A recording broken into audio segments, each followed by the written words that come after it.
Hi everybody. My other computer is still in tech hospital, so I'm working with this one.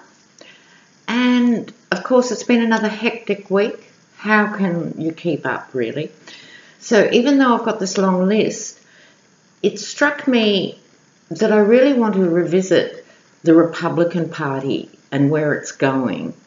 I did a video probably a couple of months ago now, was the GOP on life support.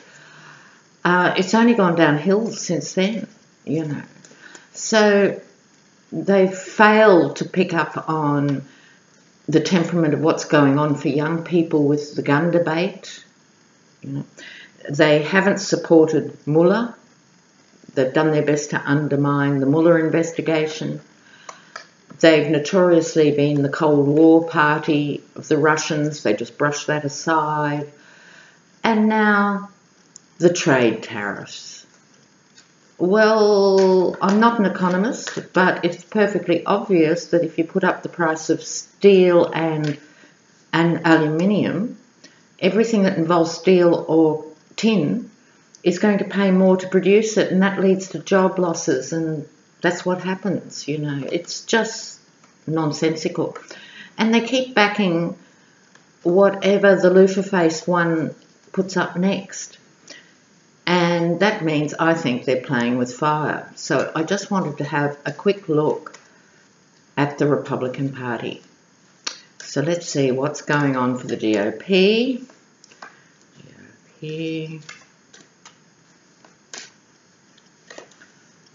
Okay, let me bring this down for you.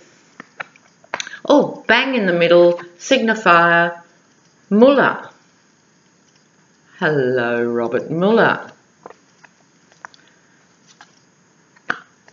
And these first three cards, goodness me. You have, this is the card of walking away. This is the underlying issue for this reading.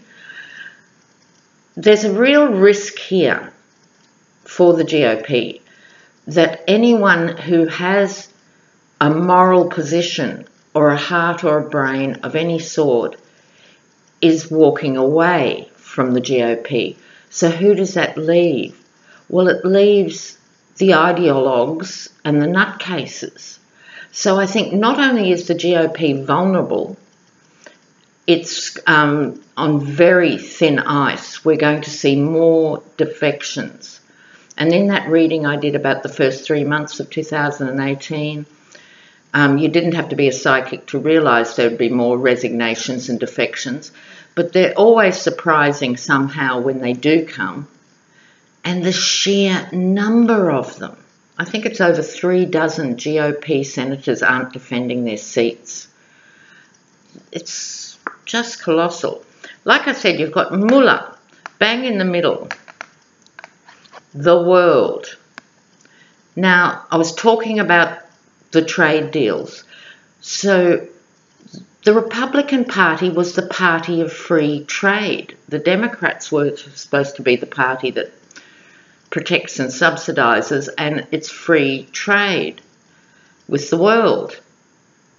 Well, no. Now, America has always prided itself on being the innovator, moving forward, leading the world. This is the world in the sense, as I've described before, the treadmill, boxed in. So you have all these powerful elements of America, but they're somehow boxed in. And they're boxed in by Trump, and they have not stood up to the Emperor Nero. Apparently in ancient Rome, when Nero was at his narcissistic height and was taxing everybody impossibly to build these fantasy projects, people who could afford to left Rome, and others actually pretended to have died so they could not have to pay taxes. I mean, it leads to this sort of madness. And we're looking at Nero here. Okay, the root of this reading, the Knight of Wands. So, let me think about this. The Knight of Wands, okay, reminding you, wands, willpower. The good news are new shoots. Obviously, there must be talk in back rooms with some of the Republicans who aren't out and out evangelical devotees and so forth, who are actually talking about what do we do. I suspect this represents that side of what's left of the Republican Party. This is a warrior figure in armour, but it's somewhat cautious. It's feeling its way. This is not like the Knight of Swords charging forth. It's much more cautious. So I think there's a numbers game going on. You've got the people like Paul Ryan and the Mitch McConnells who are men of the machine, if you like, the Republican machine that crush numbers. But I think these are those who are quietly in opposition. And they would be looking at how many people they've got on their side. I don't think they've got enough, but we'll see. So, recent past, yeah, they're hemmed in on all sides. If you like, this is all the issues like I was describing with Trump, this figure representing, in this case, the Republican Party. They're hemmed in by their old ways of doing things. They're hemmed in by having this flat earth way of looking at the world. They're hemmed in by living in their own echo chambers of right-wing news. They're hemmed in by his sheer unpredictability. I could go on, but you get the drift. They feel their hands are tied. So some people are worried and are trying to put up an opposition to him. I was reading during the week. There are some behind-the-scenes talk of who to get as a candidate to run against Trump if he's still there in 2020. I actually doubt he will be. So there is factions within the GOP, and that's what I'm interested in this reading to some extent. But they are very concerned.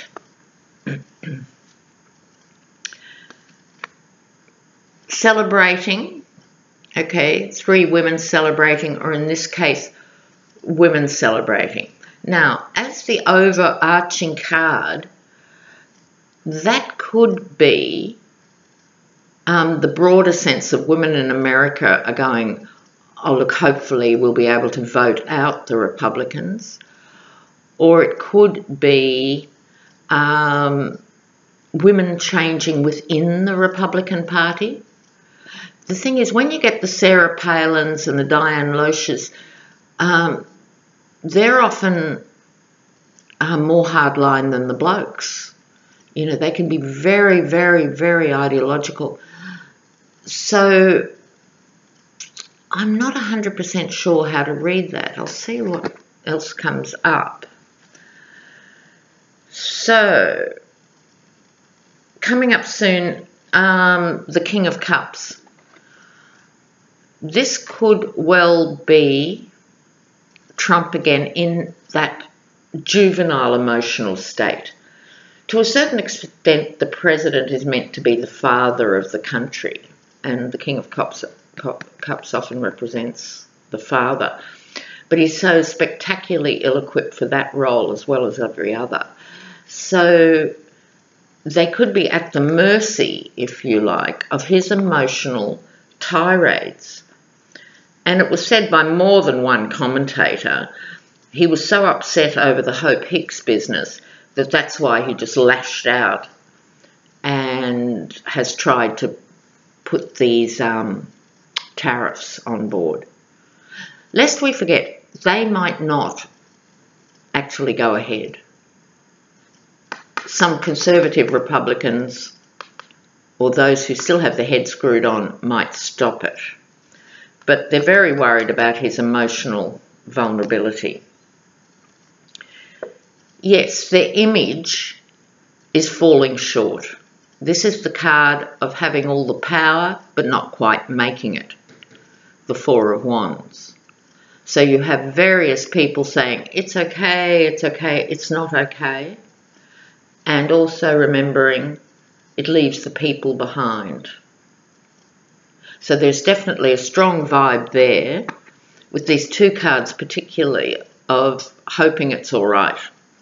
And I don't think in these really important and volatile times that's going to be enough. Oh, hello, Justice. Hello, Muller and Justice. Now, the thing that's happening with the Muller investigation, and I know most of you follow it quite closely, this isn't just about Trump and the campaign. It is definitely going to bring down Kushner, and with that, Ivanka will be caught up in the whirlpool, and so she should. So she bloody well should, with her filthy dealings and her work practices. Trump here, is losing the plot, and justice is speeding up, not slowing down. This is an active situation here. Let's see what's coming up in the environment. The Strength card. Okay, we got this in relation to Hope Hicks being the lion tamer. You might remember that. This is the Strength card. In this case, it's next to the thinking Republicans. I think they're telling themselves, and they need to tell themselves, we've got the strength to get through this. We are the grand old party. We have to find a path through. I'm not entirely convinced, but that's what I take it to mean there. Okay, again, choice. America is at a crossroads. It's at a crossroads because of Trump. Just a little Lena moment. I don't think that's a bad thing. In many ways, as I've said before, Trump has a role to play at this time in history, and he has crystallized everything about big business, farcically saying drain the swamp. I mean, he is such a swamp creature. He can't survive without the swamp. And the swamp is either deserting him, or he's firing members of the swamp, or they're getting caught up in this huge legal dragnet. The net result of all that is America is at a crossroads. This reading is about the GOP. It could be that the GOP splits. I'm wondering about that. Two paths. There might be an attempt to save the GOP by cutting loose the evangelicals and trying to catch up with the 20th century, let alone the 21st. It'd be really good to move on from 1870. And that's what they represent by and large. You know, they're just so out of touch. It's mind-bending. So I see that as a card of a crossroads. It will be hard work. It will be very hard work. It will be hard work to save the Republican Party. So they desperately need a new leader. Desperately need a new leader. And someone who's strong enough to stand up to Trump, and strong enough to stand up to the NRA, and strong enough to stand up to the evangelicals. Bless whoever it is in that endeavour. Okay, so the next card, which is medium-term outcome, more rip-offs.